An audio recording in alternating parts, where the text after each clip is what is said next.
রাতের পর্দা টেনে আমি ঢুকলাম অন্ধকারের ভেতর।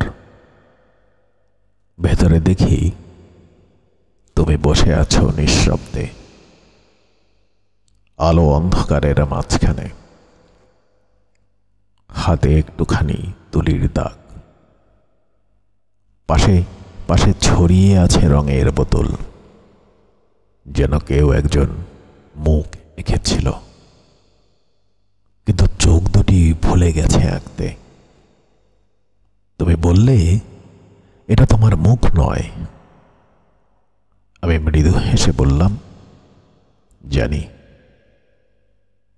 তবু ওই শূন্য চোখ দুটোতে আমি তাকিয়ে আছি।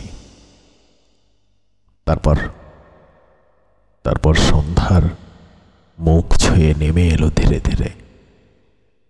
রাতের বয়স বাড়তে থাকলো ক্রমশ। বাইরে ঝিঝি পোকা ডাকছে একটানা, আর ভেতরে রং শুকিয়ে যাচ্ছে, যেন আমাদের কথাগুলো হারিয়ে যাচ্ছে নীল অন্ধকারের ভেতর।